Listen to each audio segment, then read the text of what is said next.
So insectivorous plants, we left off with those. They make their own food.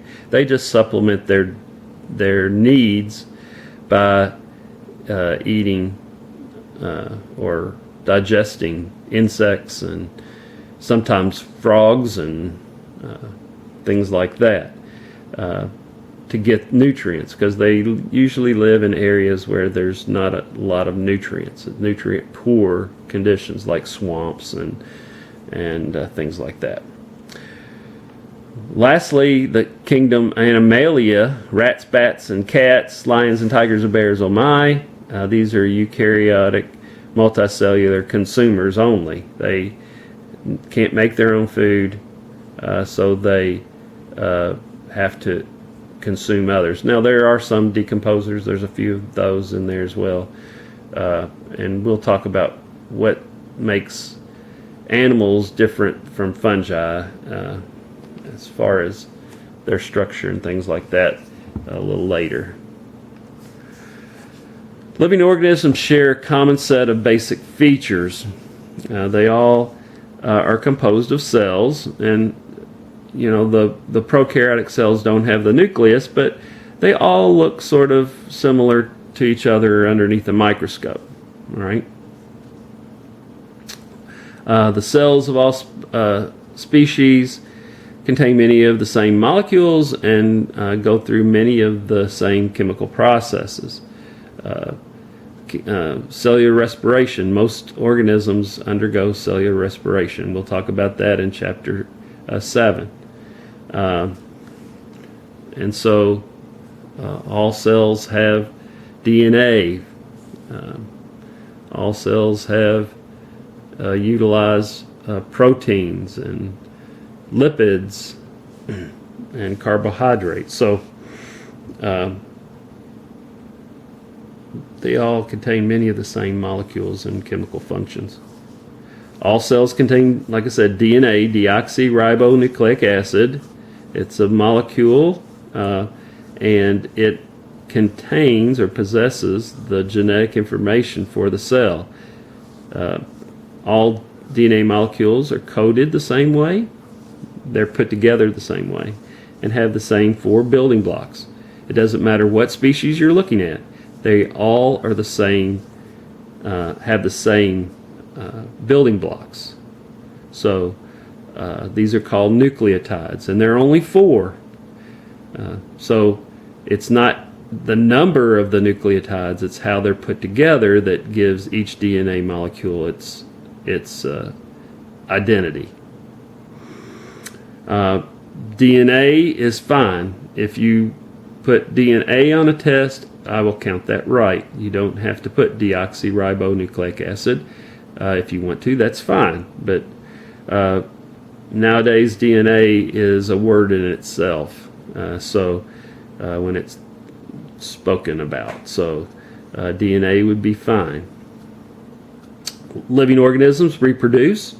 They either reproduce sexually or asexually, and we will talk about that later in chapter 8.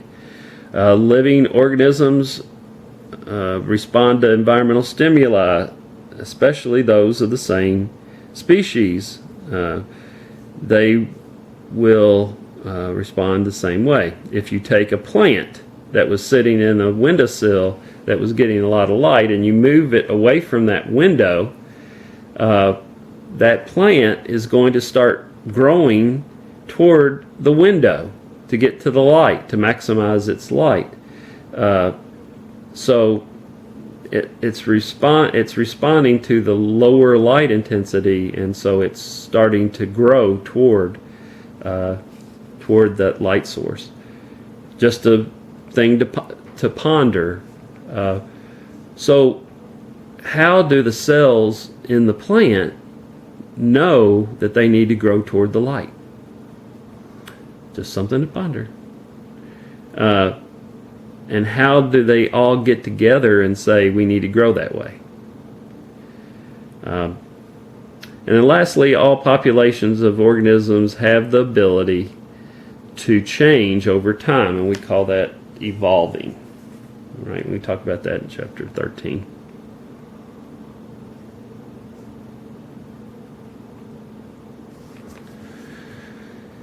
So lastly, this is sort of ecological because we have used these terms, and so we need to make sure that we define these terms and talk about them. So this is something that you would probably get in human ecology class. But living organisms and their environments form interconnecting webs. And so these webs have little chains in them, right? Food chain, and these food chains make up the food web in the environment. The sun is the ultimate source of the Earth's energy. All that energy that the sun is releasing doesn't reach the Earth's surface. Only a small fraction of that energy, as solar energy, hits the Earth, right?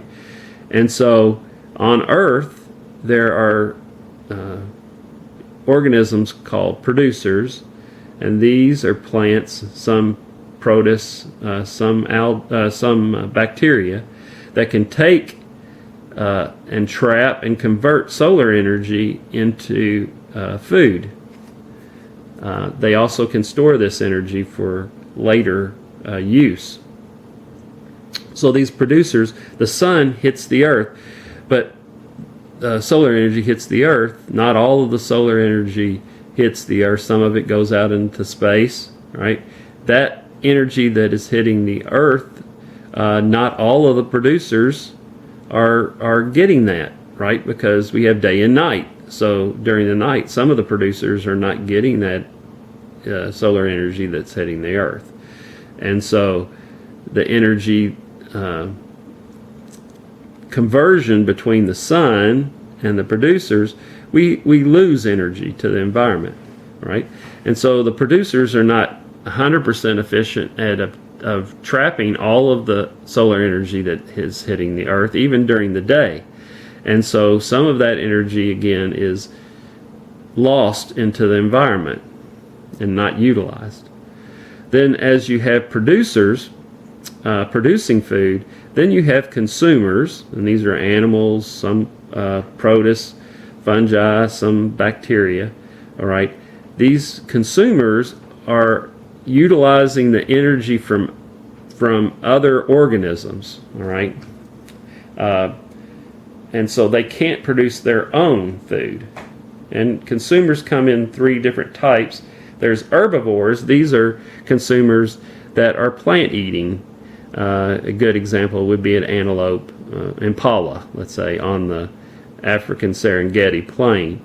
A carnivore would be an animal eating consumer, or a consumer that eats other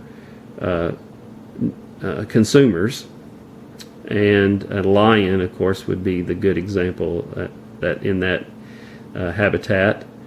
And then you have omnivores, and these are plant and animal eating consumers that are very adaptive to their environments. Coyote, raccoon is a good example. Bears are a good example of omnivores. We are good examples of omnivores, right?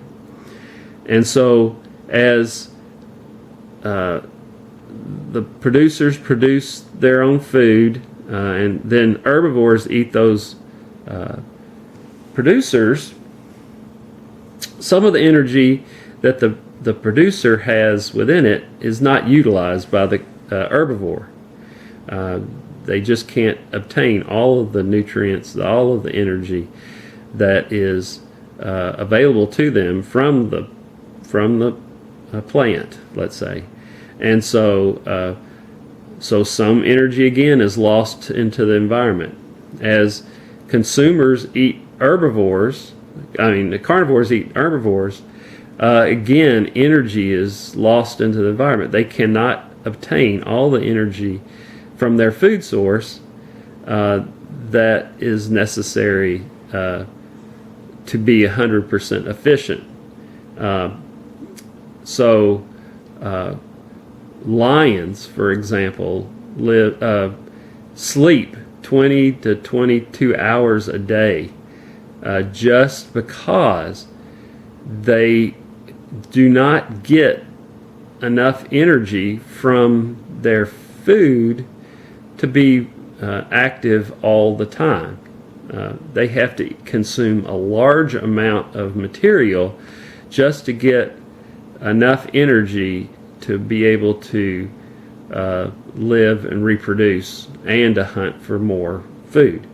So, so as you pass down from each organism within a web, energy's lost into the environment. Then it comes down to the decomposers. They are organisms, fungi and bacteria, some animals, that break down dead plant and animal material and recycle the nutrients back into the environment. But again, that energy conversion is not 100% efficient. So within each part of the food chain and food web, you have energy released into the environment, and so you have more energy as you go through the environment lost, and that will be in the form of an energy called heat. We'll talk about that in chapter 5. So that's chapter 1, and we will start chapter 2 on either the 24th or the 28th. All right, we'll see you.